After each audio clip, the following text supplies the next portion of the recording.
Hello বন্ধুরা, তপন লাইফস্টাইলে সবাইকে স্বাগত জানাই। একসাথে লাইলিন দিয়ে 5টা ব্লাউজ কীভাবে কাটিং করতে হয় সেই অভিজ্ঞতা আপনাদের সাথে আমি শেয়ার করব। আমি ফর্মা করে রেখে দিয়েছি 40 সাইজের। এইভাবে পিঠটা কাপড়ের উপরে ফেলে নিয়ে আমি পিঠটা কেটে নিচ্ছি।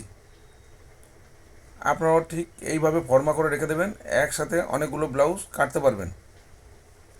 এটা একই জনার 5টা ব্লাউজ একই ডিজাইনে।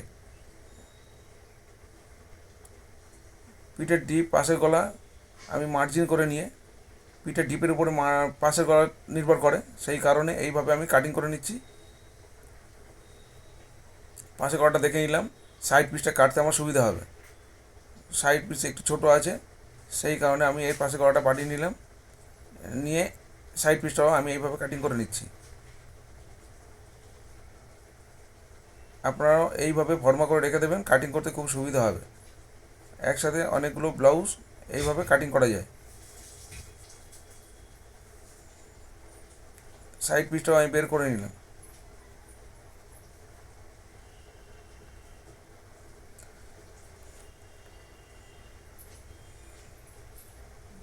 টেকিং পিসটাও আমি বের করে নিচ্ছি।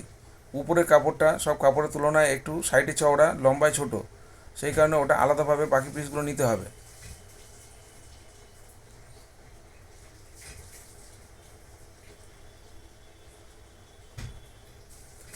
বি পিসটা বের করে নিচ্ছি। এইভাবে পিসগুলো বের করার আগে অবশ্যই চেক করতে হবে আমার হাতাটাকে, হাতার কাপড় ছোট না হয়ে যায়। হাতার কাপড় প্লাস লাইনিং দুটোই ছোট না হয়, না হলে সমস্যার মধ্যে পড়তে হবে। অবশ্যই চেক করে কাটতে হবে। বি পিসটা বের করে নিয়েছি। উপরের পিসটা আমি তুলে নিয়ে এটা আলাদাভাবে হাতা আর এল পিসটা আমি বের করে নেব, যেটা বেল্টের পিস বলে। এটাকে এলও বলে, বেল্টও বলে।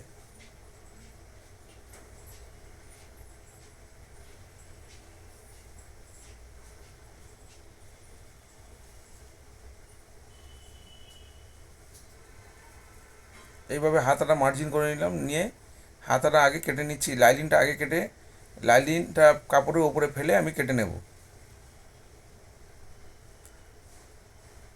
হাতা কাটার, লাইনিং দিয়ে যখন হাতা কাটতে হয় এইভাবেই কাটতে হয়।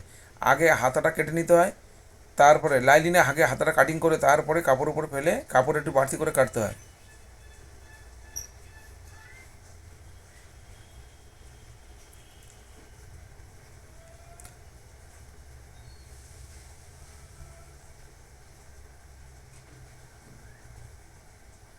আমি অন্য কোনো ভিডিওতে বলে দেবো যে কীভাবে ফর্মাগুলো করে রেখে দিতে হয়, কোন সাইজ থেকে কোন সাইজ পর্যন্ত 32, 34, 36 যাবে, সেটা আমি অন্য ভিডিও করে বলে দেব।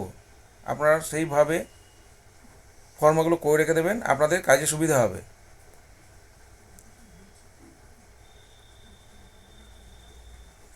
এবার বাকি পিসগুলো আমার সব ঠিক আছে।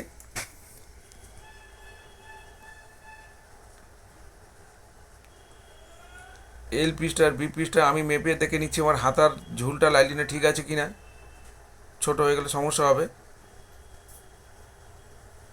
এল পিসটা আমি কেটে নিচ্ছি। ফর্মা ফেলে কাটিং করতে কত সুবিধা।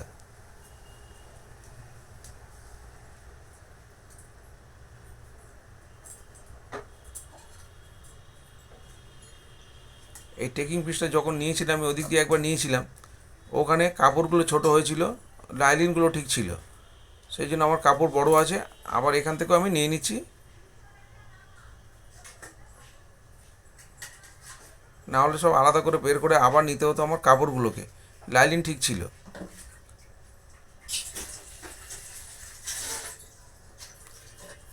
এবার সব পিসগুলো কাটা হয়ে গেছে, এবার হাতাটা বের করব, সেই জন্য সব আলাদা করে নিলাম। প্রতিটা লাইনিং আমি একসাথে ভাঁজ করে নেব। প্রতিটা লাইন একের পর এক দিয়ে নিচ্ছি। 5টা লাইনিং একসাথে আমি সাজিয়ে নিলাম এইভাবে। নিয়ে আগে যে আমি হাতাটা কাটিং করে রেখেছিলাম একই হাতা হবে, সেই কারণে ওই হাতাটা এই হাতার উপরে ফেলে আমার কাটিং করতে সুবিধা হবে।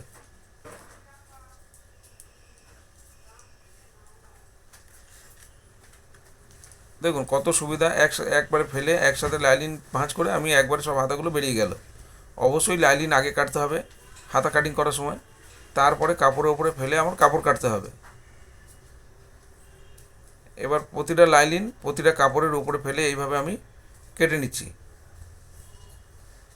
বন্ধুরা, অবশ্যই আমার ভিডিওটি যদি ভালো লেগে থাকে তাহলে লাইক কমেন্ট শেয়ার করতে ভুলবেন না, সাবস্ক্রাইব করে দেবেন আর নোটিফিকেশান বেলটি অন করে দেবেন। যখনই আমি ভিডিও ছাড়বো সবার প্রথমে আপনাদের কাছে আপডেট পৌঁছে যাবে।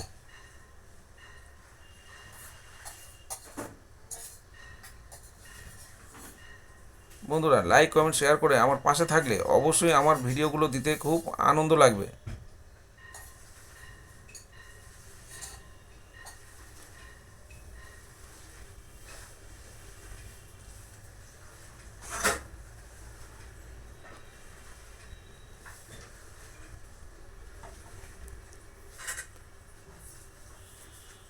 বন্ধুরা, পরপর সবগুলো কেটে নিলাম হাতা।